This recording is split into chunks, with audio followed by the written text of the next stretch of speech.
Cooker सूकर खर भया बोरे, कौवा हंस बुगारे, कोटि जन्म तू राजा कीन्हा मिट्टी न मन की आशा, भिक्षुक होकर दर दर हांड्या मिला न निर्गुण रासा। यानी गुप्त भेद गुप्त ज्ञान नहीं मिला। इंद्र कुबेर ईश की पदवी, ब्रह्मा वरुण धर्मराया, विष्णु नाथ के पुरखों जाकर फिर भी उल्टा आया। यह शब्द आपको मेरे सत्संगों में पूरा सुनने को मिलेगा।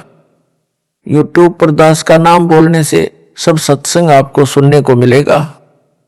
फिर शब्द के अंत में लिखा है कि सतगुरु मिले तो इच्छा मेटे, पद मिल पदे समाना, चल हंसा उस लोक पठाऊं जहां आदि अमर अस्थाना। चार मुक्ति जहां चंपी करही माया हो रही दासी, दास गरीब अभय पद पर से मिले राम अविनाशी। अर्थात राजा अम्बरीश वाली आत्मा ने तो मर्यादा में रहकर गुरु द्वारा धर्म कर्म करवाए थे। स्वर्ग तो चली गई, आप तो पाखंडी के फंसे हो, कुछ भी हाथ नहीं लगेगा। अभी अवसर है, अपना नाम शुद्ध करवाकर जन्म सफल करो। आप तो राजा अम्बरीश की तरह चक्कर काटकर मोक्ष समय में पहुंचे हो, अब गलती ना करो। संजय दिल्ली का अज्ञान संजय साकट दिल्ली कुतर्क देकर मुझ दास के तत्व ज्ञान को जो 9 मन सूत सुलझाकर सीधा किया है, उसको उलझाने का व्यर्थ प्रयत्न करता हुआ कहता है कि रामपाल को ज्ञान नहीं है।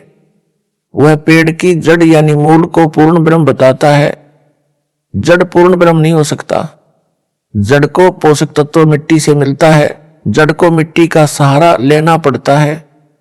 पूर्ण ब्रह्म को किसी के सहारे की आवश्यकता नहीं होती। उत्तर रामपाल दास का इसका उत्तर यह है कि ना तो पेड़ पूर्ण ब्रह्म है, ना उसकी जड़, ना मिट्टी पूर्ण ब्रह्म है। पूर्ण ब्रह्म परम अक्षर ब्रह्म यानी सतपुरुष कबीर जी हैं, जो काशी में जुलाहे की भूमिका करके गए हैं, जो दास ने सब ग्रंथों से वह आंखों देखने वाले 6-7 संतों ने भी प्रमाणित कर दिया है। वह बताया है पूर्ण ब्रह्म। दास ने गीता अध्याय 15 श्लोक 1-4 का यथार्थ अनुवाद किया है, जो दास से पहले किसी के समझ में नहीं आया था। गीता अध्याय 15 श्लोक 1 में पीपल के वृक्ष का उदाहरण देकर मूल पाठ में लिखा है कि ऊपर को मूल यानी जड़ वाला, नीचे को शाखा वाला संसार रूप पीपल के वृक्ष को अविनाशी कहा है। इसके पत्ते आदि इसके अन्य भाग हैं।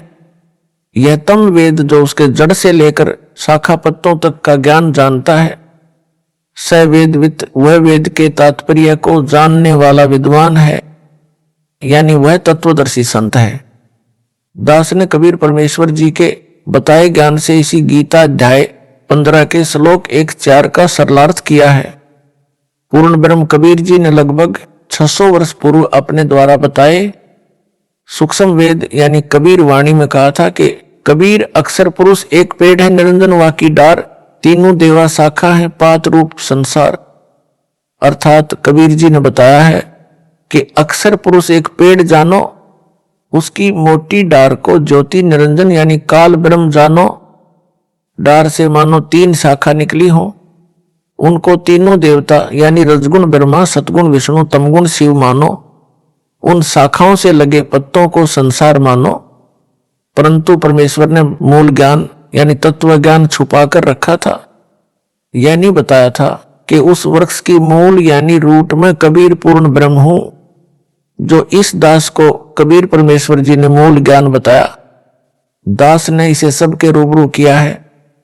दास उस अज्ञानी आत्मा संजय दिल्ली वाले से पूछना चाहता हूं कि क्या कबीर जी को भी ज्ञान नहीं था, जिन्होंने पेड़ को अक्षर पुरुष बताया है, मोटी डार को ज्योति निरंजन तथा शाखाओं को ब्रह्मा विष्णु तथा शिव कहा है, पत्तों को संसार बताया है।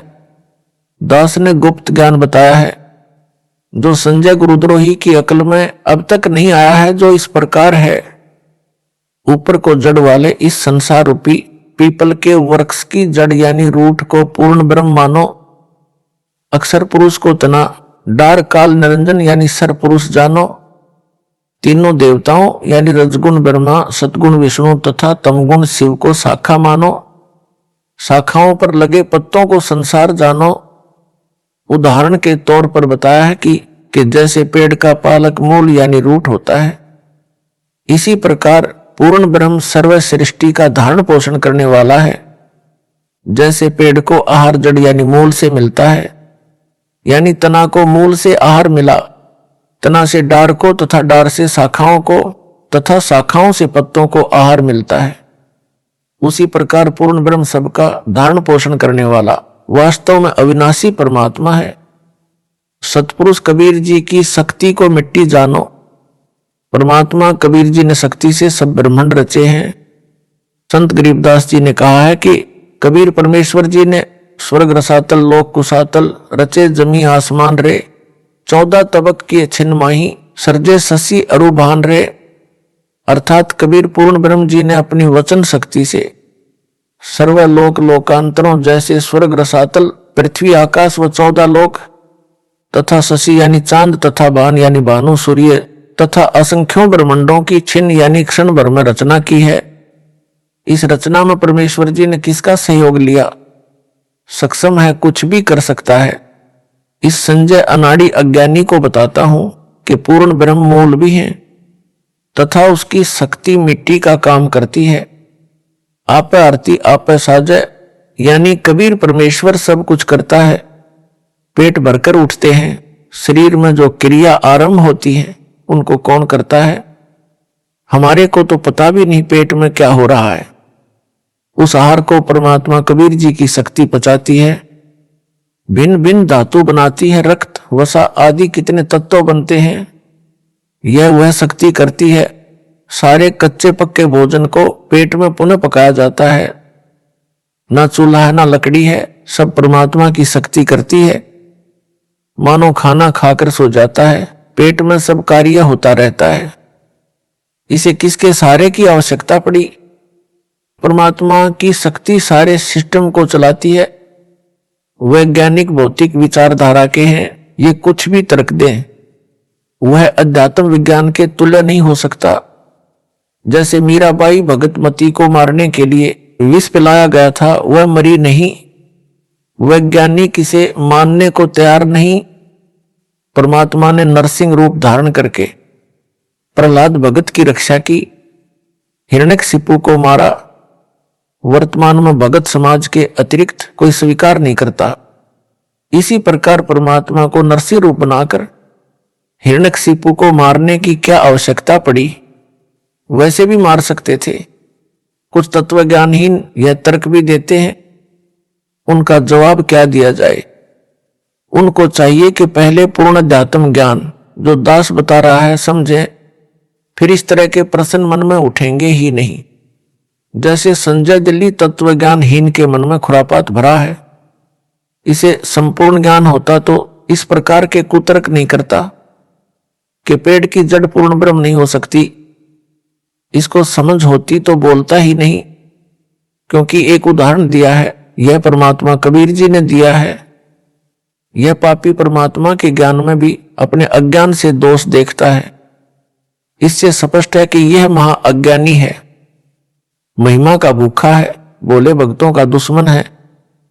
जादूगर को देखा है कि मिट्टी हाथ की मुट्ठी में लेता है, खोलता है तो 500 रुपये का नोट मिलता है। यह आध्यात्मिक शक्ति से होता है जो उसने परमात्मा की भक्ति करके जादू विद्या प्राप्त की होती है। उसने नोट बनाने में किसी मशीन का सहारा नहीं लिया। वैसे नोट बनाने के लिए कागज, प्रिंटिंग मशीन, बिजली आदि अनेकों वस्तुओं का सहारा लेना पड़ा।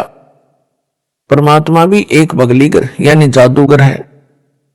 नकली जादूगर का जादू कुछ क्षण ही टिक पाता है। परमेश्वर कबीर जी असली जादूगर हैं। इसका जादू असंख्यों युगों तक टिका रहता है। जब कबीर परमेश्वर जी ने राजा वीर सिंह तथा उसकी मंडली को भूख प्यास से मरते देखा, तब पर्वत के ऊपर स्वच्छ जल का सरोवर क्षण में रचा तथा फलदार पेड़ व मेवा की लताएं क्षण में लगा दी। जो फलों से उस समय लदपद हो गए, सबने खाए, घर भी ले गए। उस समय किसका सहारा लिया? जो भगत परमात्मा की क्रिया में दोष देखता है वह मूर्ख व्यक्ति है। एक ने कहा कि परमात्मा सुई के नाके में से हाथी कैसे निकाल सकता है? झूठ है। दूसरा भगत कहता है,